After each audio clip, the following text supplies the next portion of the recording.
Let's get right to our discussion. Joining us on our set is Azaz Elshami. She is a human rights advocate. Also with us, Ambassador David Shinn. He is the former Deputy Chief of Mission at the U.S. Embassy in Sudan. From London, Yassmin Abdel-Magied. She's a writer and a social advocate. And Mohamed Ahmed is a member of the Sudanese diaspora in the U.S., joining us here in our studio as well. I want to thank all of you for coming in. David, why don't we start with you? It seems like the people here in the West are more concerned with Trump tweets than this tragedy. And so they may not be up to snuff on what's actually happened there. Of course, Sudan gains its independence at 56. There's a lot of coups and conflicts. And then we see Bashir coming to power in 1989. Get us from 89 to today. What's transpired in that period of time? In that period of time, you've had a government which has been extremely autocratic, essentially military. There have been elections in the country, but they have not been meaningful elections. And I think you finally reached a point among the Sudanese people that they just had enough of that autocratic kind of rule.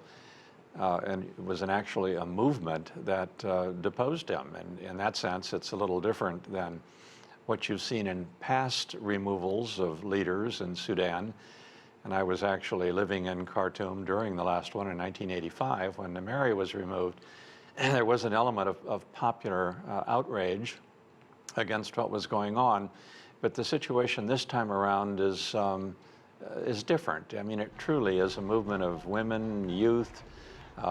Political parties were not particularly engaged in the effort, which distinguished it, I think, from previous efforts to change regimes in the country. I think Sudanese people, or many of them, have just said we've had enough. It's time for a change. And Mo, I know that this is not a secret to you. I mean, you've gone through protests in the past. You were arrested for taking part in protest. What's different this time around, do you think?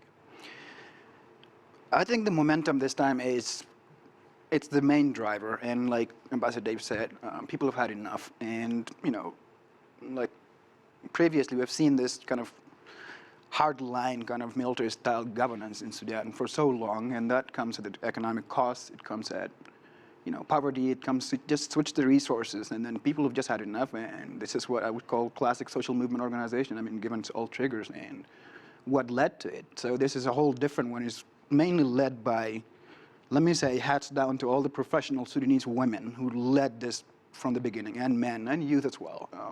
So all sectors of society are participating in this, minus the rebel groups or the armed groups and the political parties that have existed under Bashir's era, which is a good thing.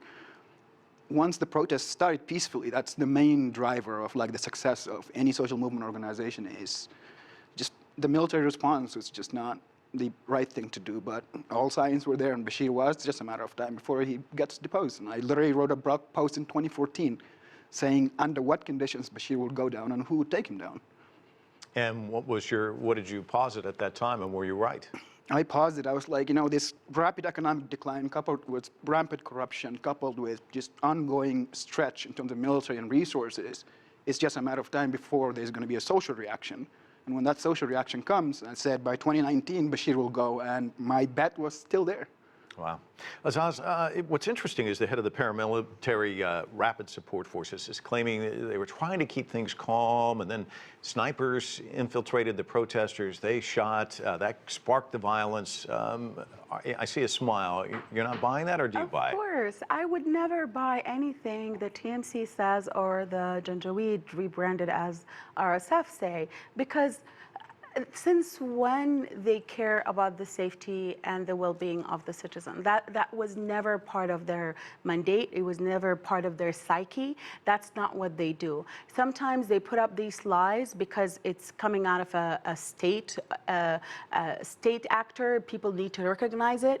But if you look into their pattern and what they've been doing, it doesn't make any sense, and it's not new. Who has the guns? Let's play along with that lie. Let's say, yes, there were guns. There are some people who went wrong. Where are they? Why can't you arrest them? They're very quick to arrest human rights activists. They're very quick to arrest organizers, mobilizers. They're very quick to arrest even children. But miraculously, always these people with guns get to be off the radar of the government. So to me, they have zero credibility. I cannot trust them, and all they're trying to do is to justify the use of violence and at the same time deflect the guilt that they are tainted with. Yassmin, I see you nodding your head, and I want to ask you a question, but before I do, I'd like to play some sound from some of the military council, some of the sound from last week. Let's listen, and then I'll get your reaction on the other side. We are building a new Sudan. We are ready to negotiate with all those who want to build Sudan. We are ready to cede power today to an elected government that is acceptable to all the people of Sudan.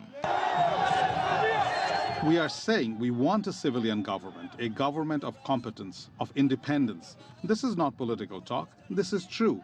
We are ready now and as soon as possible to hand over power to civilians. So, Yassmin, are those encouraging words or just words to you? I think they're just words. And I think, as my sister just said, it's very important for us to keep our eye on the ball. Because the reality is that the TMC, the Transitional Military Council that's in power at the moment, is a rebranded version of the previous regime, of a regime that's embedded itself quite deeply in all of the institutions and all the very powerful institutions in the country.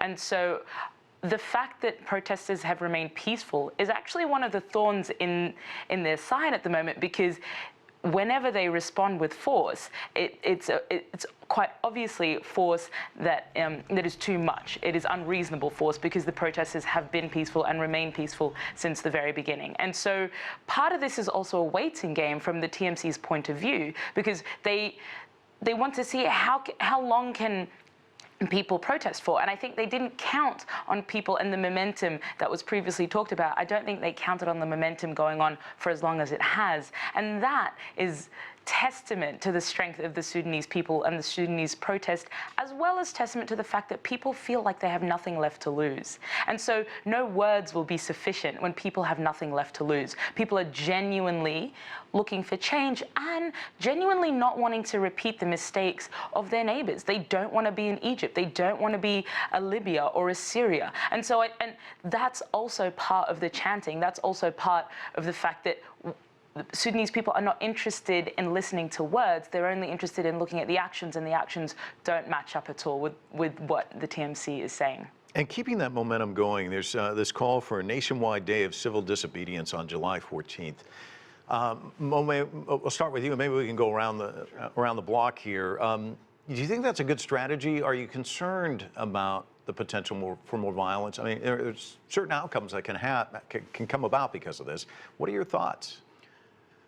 I mean, there are many factors into this. I think the protesters will not budge, and they will hold the protests just like they did on the 3rd when they got cracked down. Like my sister just said, when people lose all the options that are there, there's nothing else except their voices, and you cannot silence the Sudanese people after silencing them for so long. So it's tragic that the TMC reacted on June 3rd with, violence that led to over 100 people killed and more than 500 injured. I'm just hoping that level-headed people this round will know that the protester resolve is there and the momentum will be kept. And so there are other avenues to kind of, settle down or figure out the happy median. However, use of force is not really going to destroy this movement or just going to yield any positive outcome. That's my take on it. David, I want to get your thoughts.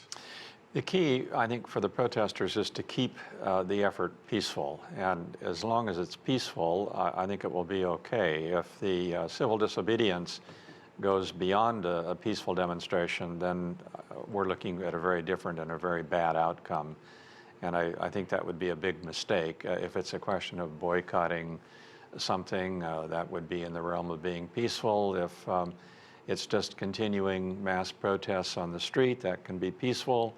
And there should be no excuse for the military to take action against the protesters. So I hope the protest movement keeps it in that realm. Azaz? So I want to just put a difference between the civil disobedience and the protests. These are completely two different tactics. These are tactics, and usually they have a reason behind them. One sometimes is a statement You want to show number, you want to show power, how many of you are there, how many of you are, and how united you are, and how well organized you are. So this is a message that you need to repeat. And ironically, every time the government uses more force, more people show up. So without them knowing, they're actually playing into the hands of the mobilizers because they are just making it more legitimate for people. So mass protests, this is a demonstration, these are the mass protests. The disobedience or al-isyan that they've been calling for is actually abstaining from doing something you're supposed to do.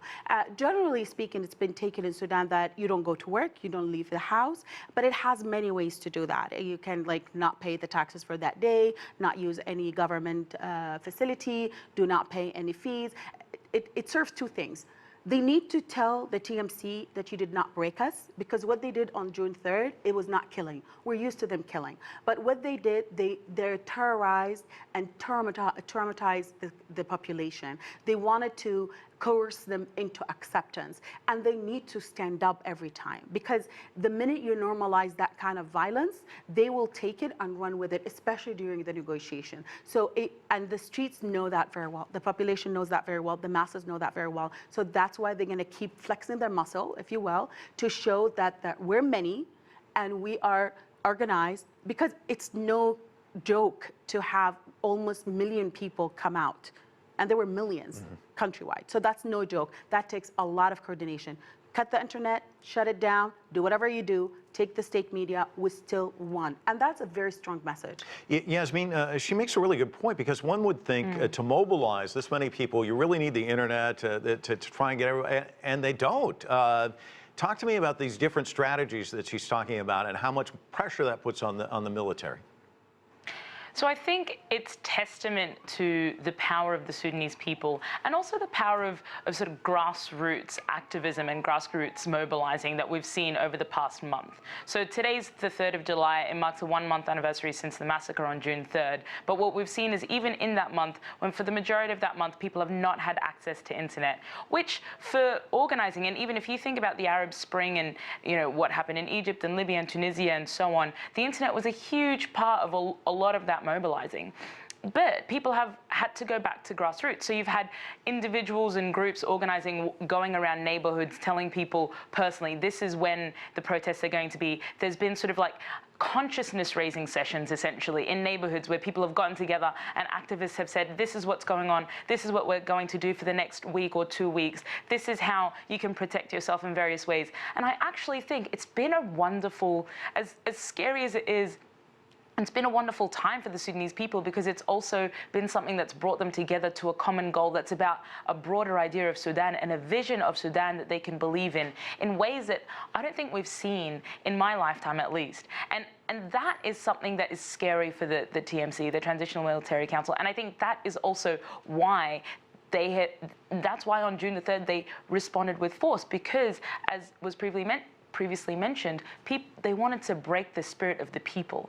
And the fact that people have come back and found other ways to organize and found other ways to even fill the gap. So when individuals in the organizing groups have been arrested, as they have, somebody else steps in, or another person or another organization steps in. The diaspora has played a role as well in disseminating any information that's come out through the internet blackout. So when somebody does have access through an international roaming SIM, for example, and sends videos out, that gets disseminated, so we can have an idea of what's going on the ground. I think the ways that people have found the loopholes, the ways to connect, the ways to coordinate has been really, really inspirational. And also then I think a call, and you may be moving on to this, but I want to make the point that the Sudanese people have done what they can with what they have on the ground. The next step is to look at, okay, what are the broader structural things happening? Where is the power? What now needs to be done so that the Sudanese people can get backup, essentially, so they don't have to do it all on their own? And I think that's a really interesting question and conversation as well. Well, then let's go there. David, let's talk about diplomacy. I saw someone in your line of work back in 2014. I saw him talking about Sudan and South Sudan, and he said,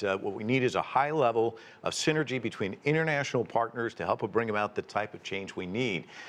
Talk about creating that synergy when you have in the UK, Brexit, Boris Johnson, that's dominating the conversation. European Union's looking at a migrant crisis there.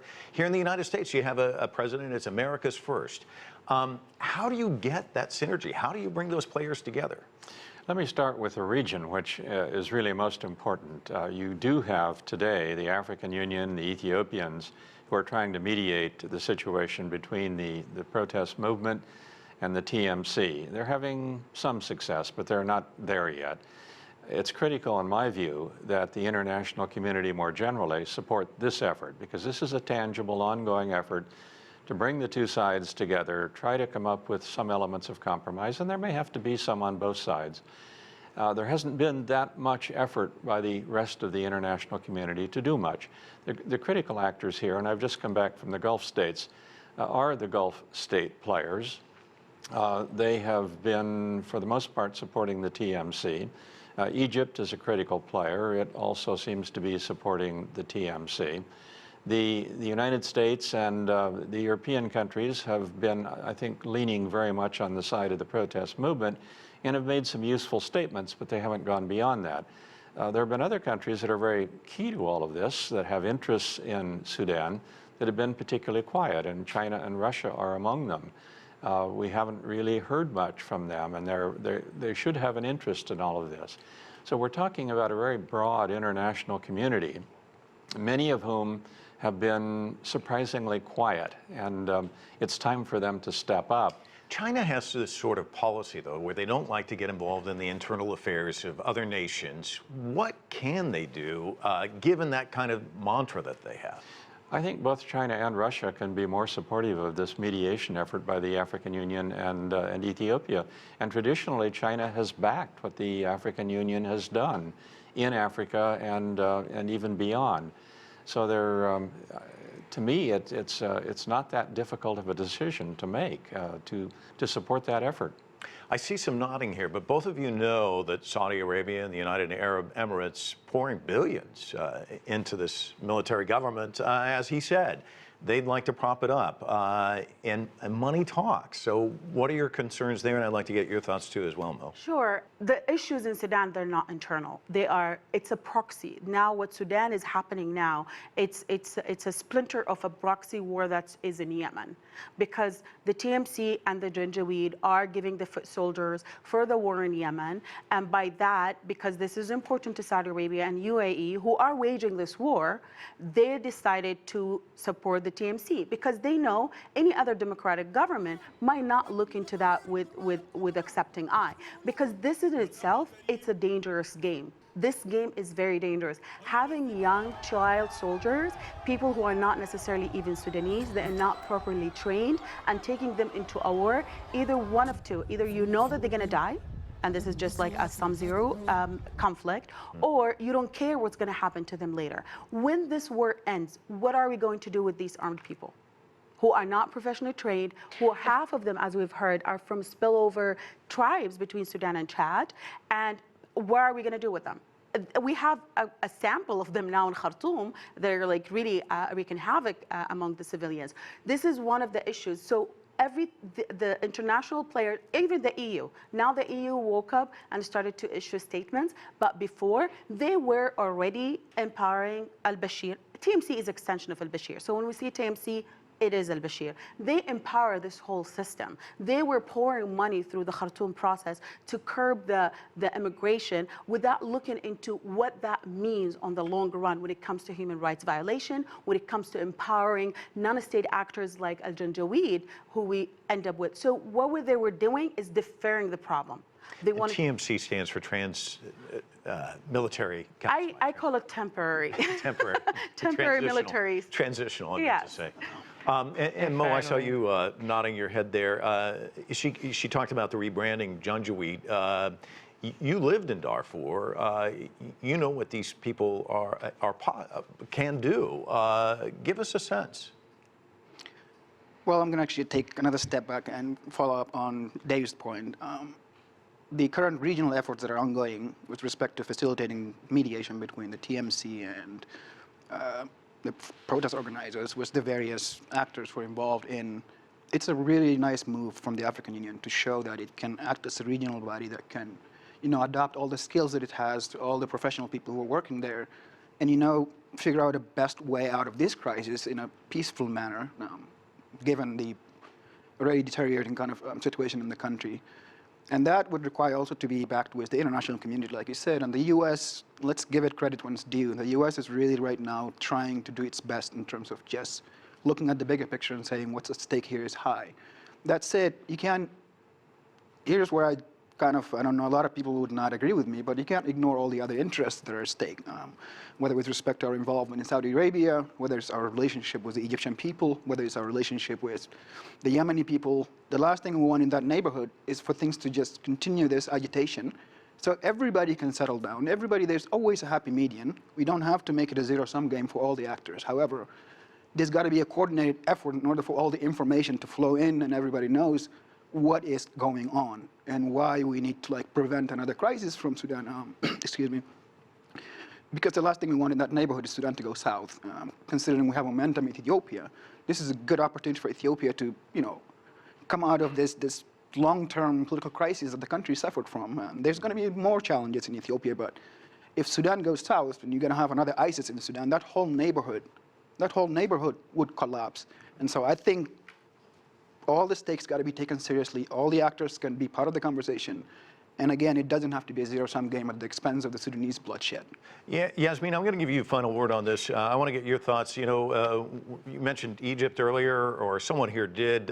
We think about Egypt, the people taking to the streets, demanding democracy. They get it. Mohamed Morsi's elected. Then you have the military come back in. Obviously, that's not a scenario you want to see in Sudan. What kind of scenario do you want to see? I mean, what's your hope as we close this show? I'll say two things really quickly. One, to kind of build on what you just mentioned, but also then finish up with the hope. I think the important thing is to realize that Sudan is not just about Sudan, and it is a big part of it about Yemen as well, but this conflict is actually about all the movements that are happening in the region, but also about challenges within the Islamic, who has supremacy in the conversation around Islam. So the Saudis are not interested in the Muslim Brotherhood and view them as a terrorist organization. And so what happened in Egypt was a lot about the Muslim Brotherhood taking a position. And Bashir has had relationships with the Muslim Brotherhood for a long time. And part of the reason that Bashir was overthrown by the military was the fact that he was not willing to push back on the Islamiyin, as they're called, or the Brotherhood, in the same way that Saudi wanted them to. So I think what we've actually got is Sudan being this crisis point, or this hotbed of all of these different movements in the region, and the challenges between how to balance all of them, and the unfortunate reality that Sudanese people are in nobody's interest. Right now, I think what you've got is Saudi having its own interests. Egypt, essentially Saudi, Egypt, and the UAE are not interested in a democratic transition at all, because that would destabilize the entire region, and that would also offer to others in the region, to other civilians, that you can have a different way of leading. And that's scary. It's scary to autocratic regimes when an autocratic regime becomes a democratic institution, becomes a successful democratic society. And I think that's also something we have to remember. All of these leaders are looking at Sudan and saying, Sudan cannot win, right? Because then you've got another example. You've got a successful, powerful example that will give momentum to the rest of the region that's reeling in all sorts of different ways. So I think that's also why the people don't want to negotiate with the TMC in Ethiopia, because the opposition forces have been negotiating, the civilians have been negotiating with the TMC for about 2 months, and then they got the June 3rd massacre. And so it's not a good faith negotiation. And that is what we have to, I think, keep our focus on. We have to keep our focus on how can we empower the civilian population in Sudan to genuinely transition to a democratic form of governance. And that is going to require creativity and imagination. That's going to require us as an international community genuinely thinking about who is backing the TMC, who is interested in keeping the status quo as it is, because there are a lot of people and countries and institutions that do want to keep the status quo. My hope is that the reason that my parents left Sudan is a reason that never has to happen again for any Sudanese family. And my hope is that Sudan becomes a beacon of democracy, a beacon of opportunity, a beacon of light for other people who live under autocratic leadership to say, you know what, it is possible. It is genuinely possible, and I truly believe it is. Well, you've given us a lot to think about. All of you have, and I want to thank all of you for joining us today. It's an important topic. Really appreciate it. Thank you. And that is it for this edition of The Heat. I'm Mike Walter in Washington, D.C. Thanks so much for being with us.